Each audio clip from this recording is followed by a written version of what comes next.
This is a video of how to disassemble a 1911 Model 45 automatic. I've got three here that we'll take a look at. The first one is from 1942. It's an original 1911 A1. The A1 is a designation that was given to models of 1911 45s that have some enhancements or some adjustments to the original 1911 model. Some of those changes that they made for the A1 are things like the most obvious recognizable is this mainspring housing is not flat. It's got a little curve to it to fit better into your palm. The hammer is slightly narrower than the wide one. The 1911, every time you fire, this slide comes back, and the original 1911 would kind of bite the hand here. And so they made that a little narrower, and they made the this little tang come out a little farther. They beveled a notch here on both sides to make it a little easier to reach the trigger. Just a few minor enhancements. So most 1911 models that you see are the 1911 A1. So we'll take a look at this original 1911 A1 from 1942. We've got this 1911 A1 model that's a Colt Series 70, which means it was made in the 1970s. And we'll also take a look at this newer Smith & Wesson 1911 model, made around 2006, I think it was. And so these are three different types of 1911 models, and we'll pull them apart and see how they look. All right, they're all very similar, but let's start with the original one. I'm going to start by taking out the magazine. So right here is the magazine release. You just push that with your thumb, and the magazine pops out.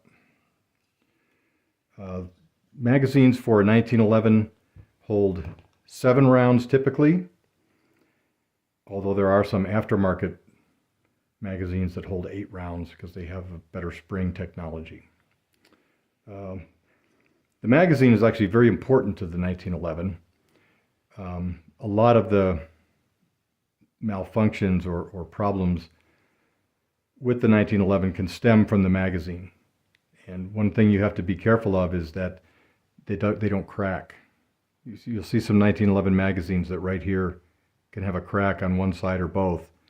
And once that happens, they won't feed rounds properly.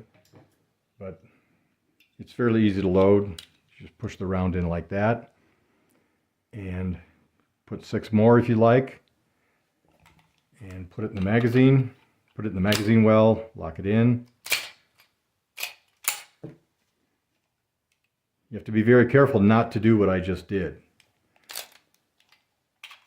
It's very easy to cause a problem with the 1911 if you let the slide home slowly. You want the slide to go home as hard as possible. So just hit the slide release here with your thumb, and let the slide go home. Now it's ready to fire. I'll be using this dummy round, or this snap cap, instead of live ammunition. It's good to have one of these around just so that you can check it out after you've taken your 1911 apart and put it back together, just to make sure it still operates smoothly. So let's continue on. We've taken out the magazine, and now we're going to take apart the slide. This is the slide. It contains the barrel, and the face of the slide here has the firing pin and the extractor, all the things that we'll have to clean at some point. So to do that, now that we've got the magazine out of it, we simply have to push the slide down slightly, push this plunger, and rotate the barrel bushing a little bit to the left. And now this would pull out if I wanted it to. I'll leave it together. Now the whole slide can come off. I can take the barrel bushing out by rotating it the other direction and sliding it out. Now I'm going to line the slide up. You see there's two notches on the slide. The first notch is where the slide stop catches whenever you pull the slide to the rear, and it locks it to the rear. The second notch is only used for disassembly. So you line that notch up and push from the back this little pin and pull the slide stop out. Now I usually turn it over and I can just separate the frame from the slide. Take out the spring, and now I can take out the barrel. The barrel has this little swivel on it that actually allows the barrel, when you load around, the barrel moves backward and actually locks to the slide. You can see these grooves here. These grooves in the slide match up with the grooves on the barrel, and the barrel actually locks in place. Now the last thing I'll take off from the slide is the extractor and the ejector and the firing pin. I'm sorry, the extractor and the firing pin. The ejector is right here, and it's staying on the frame. So to do that, that's the firing pin. I'm just going to use a little, in this case it's an Allen wrench that I'm using as a little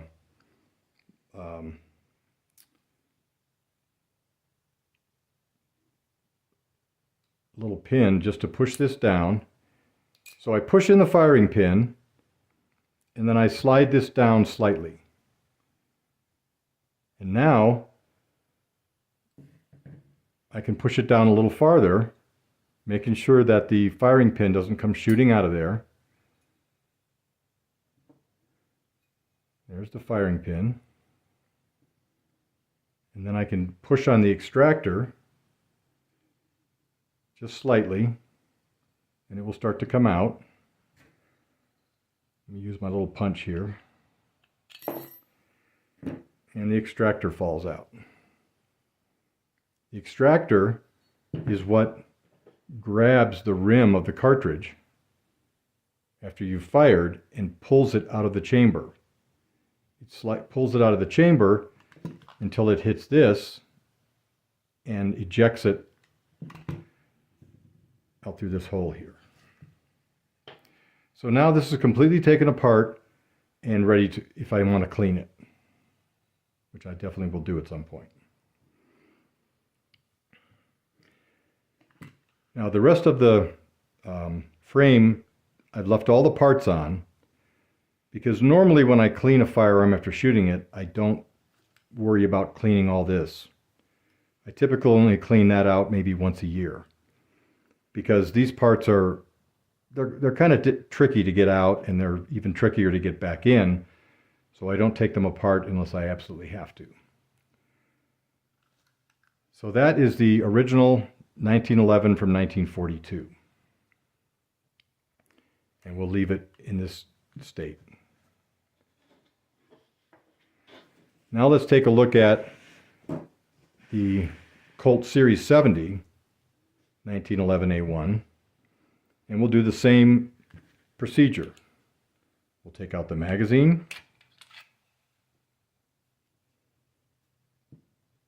This has got identical magazine to the one we just did, 7 rounds, government issue style magazine. And I'm going to pull the hammer back, pull the slide back. I'm going to push up with my thumb to lock it. I'm just making sure the chamber is empty, because you should always assume a gun is loaded. Now I'm going to take it apart. So I'm just going to press on that, pull the slide back down slightly, so just a little bit pressure downward on the slide. Push the plunger. Now I'm going to turn the barrel bushing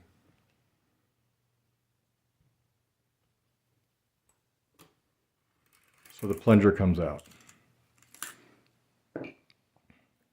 There's actually a tool you can buy to depress and turn the barrel bushing in one motion. I just don't happen to have one. Okay, so now I can turn the barrel bushing the other way and slide it off. And I'm not going to take it all the way off, because you notice that this barrel bushing has these little fingers that come out from the bushing that grip the barrel. They're like little springs, and the purpose of these is to try and keep the barrel centered in the bushing for accuracy. So I'm going to leave that alone for now. This is one of the few differences between this 45 and the one we just took apart. This is a true 1911 A1 model. All of the parts on this 45 will interchange with the one we just took apart, the 1942 model, or the 1942 built 1911 A1 model. So we'll just finish taking this apart as before. I'm going to slide the slide down to so the first notch lines up. Push from behind and lift out the slide stop. And it comes apart just like as we did before.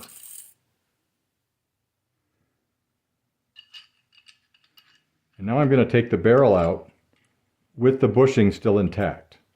See how it slides loosely there, but when it gets to the end, it kind of tightens up.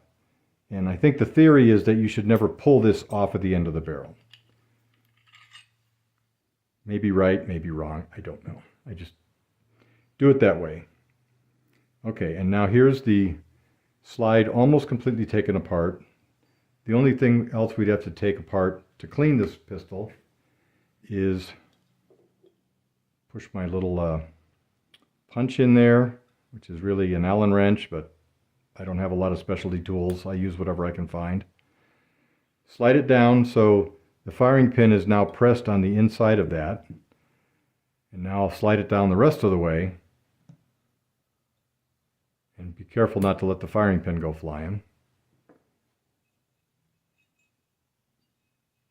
And there's the firing pin with its spring.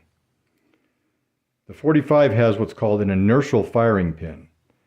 You'll notice that when I push this firing pin up to where it would be even with the block that I just took out, the firing pin does not come out the hole where it would strike the bullet. So when the hammer is down resting on this firing pin, it is not actually touching the bullet.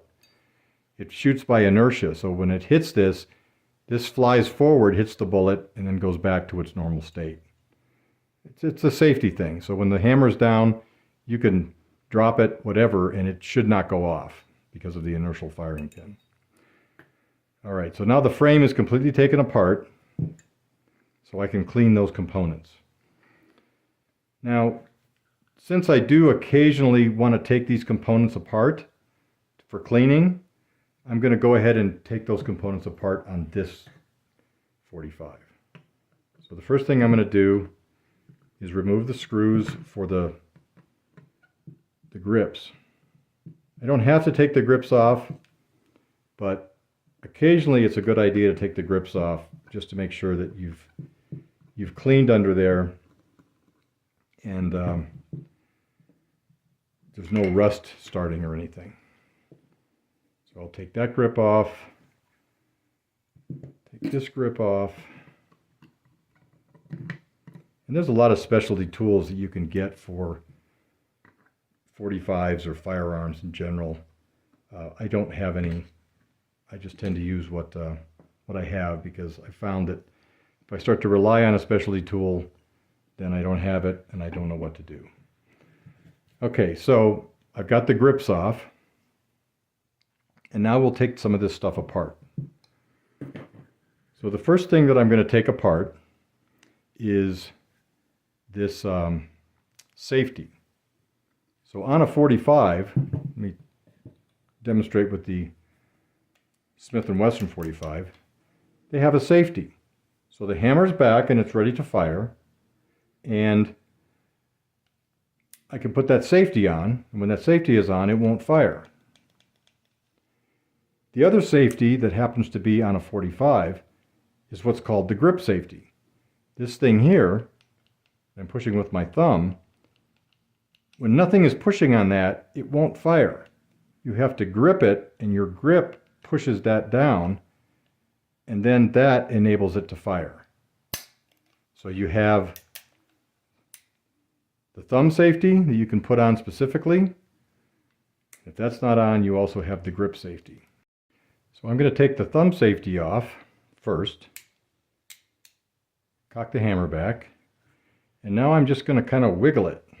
And I'm going to move it up and start wiggling it and trying to pull it out. I wish there was I knew a really good technique for that, but I don't. You just got to kind of wiggle it. Now you can see it's coming out. I can take it all the way out. And you can see this small piece here, that's going to go back into here.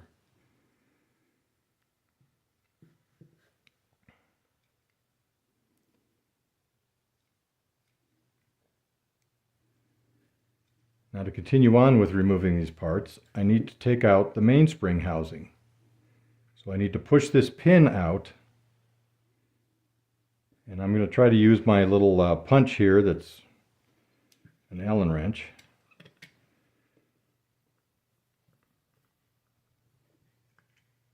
But it's hard. The best thing to do is to try and release the hammer, because releasing the hammer takes pressure off of the mainspring housing, and then I can use this little punch, and I pushed it out.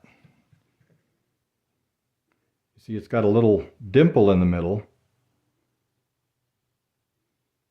so when it's all the way in, that little dimple has got a pin in there holding it, a spring-loaded pin that holds it in place.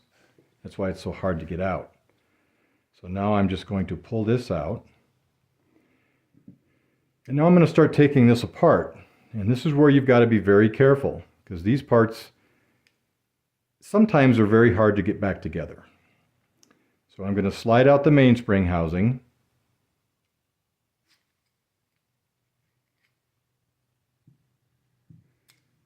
I'm going to take out the grip safety. Put it right there. And now there's this spring that comes out, and getting the spring back in properly is something that sometimes is a mystery. But you can see it fits in like that, and there's a little piece that's folded in here that goes into that slot. But I'm going to set these down in a way that hopefully I can get these back together.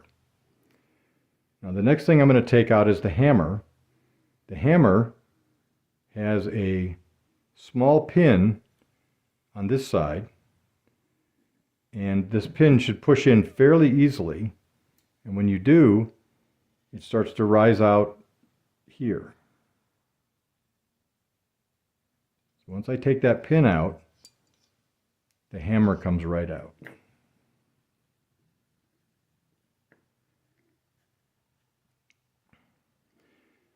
These parts are very tricky to get back together, and they've got to be done just right. Otherwise, the weapon won't fire properly. At this point, there's a disconnector in here and a few other minor parts that take a really good look at how those go together. Maybe take a picture, because you want to get them in exactly the same way. So to get those pieces out, I'm going to push in on this little pin here, and it starts to come out from this end. and I can just get it with my fingernails and pull it out. You'll notice that there's this little thing that sticks out here in the slide, the top of the frame. The slide pushes that down whenever the slide is not fully closed. When the slide is fully closed, that is up. And the spring that I took out is what keeps that in the up position unless the slide is not completely closed.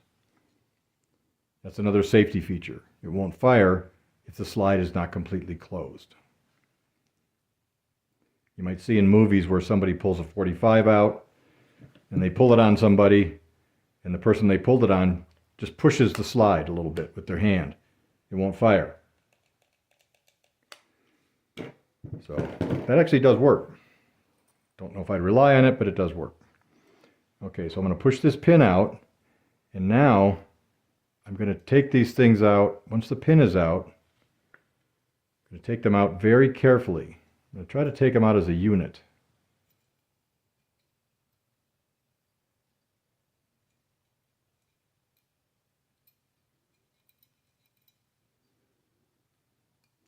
Fortunately, I don't know if I can do that.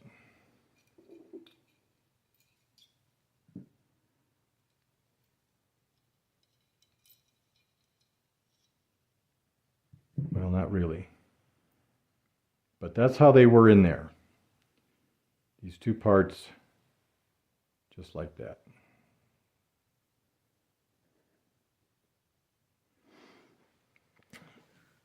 Now, for the most part, it's taken apart as far as I usually go, as far as I care to go. The trigger is still in here, and you can see the back of the trigger. And there's these little plungers here that hold the safety in position and hold the slide stop in position. These little plungers come out, and there's some springs. You can pull those out if you want to clean them or lubricate them. The other parts are put in with pins. The slide stop, you can take that out with a little tiny screwdriver. It's a little difficult though. You need exactly the right size screwdriver, or you're liable to tear it up. So I usually leave the slide stop, and I can see in there, and I can lubricate it and clean it out a little bit from the inside. So that's as far as I would normally take that. So now let's continue on with the last 45. This is Smith & Wesson's 1911 version.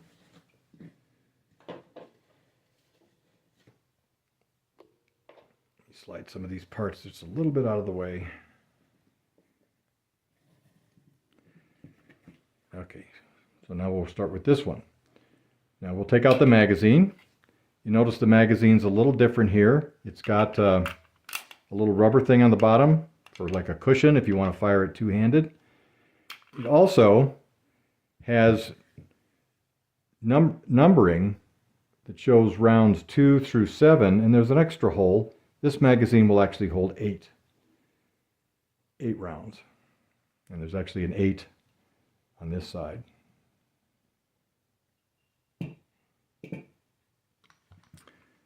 Now we'll take the slide off. Now the slide on this one is a little different. You'll notice now that there's a ring here that on the previous ones it was closed off, and it got a knurled piece here that I can easily push on. Well, the slide on this 45 actually has a rod that it rides on, going through the plunger for the barrel bushing, and that is for increased accuracy. So it makes taking it apart a tiny bit more difficult. Not a lot though. So I'm going to get this off. When you buy this weapon, it comes with a special tool to use to depress the bushing. However, like I said, half the time you don't have these tools, so I just do without. So I'm going to take this cleaning brush and I'm just going to press it down, push a little pressure on the slide, press that down, and then move the barrel bushing out of the way.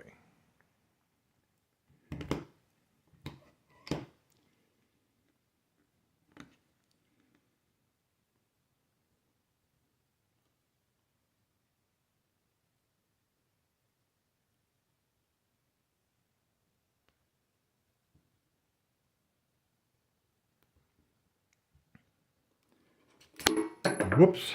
Couldn't hold that from shooting out of there. So I got that out. And now I'm going to turn the bushing the other way so I can take it out. Let's see if it comes right out. Yeah, it comes right out. There's no little fingers on this, so the design for this one is slightly different. Now, you may have guessed after seeing this rod here that comes through, which is different from the 1911, the standard 1911, that this firearm is a 1911 model, but it does deviate a fair amount from the 1911 design. Okay, now we'll take out the slide, push it from the back, take out the slide stop, and pop off the frame. So I can take this out.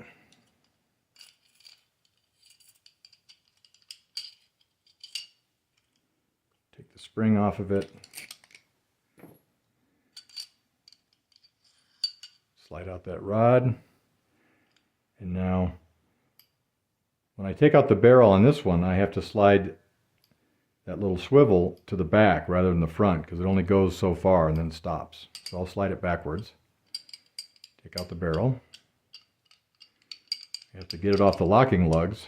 Kind of sticky on the locking lugs there. Then that comes right out.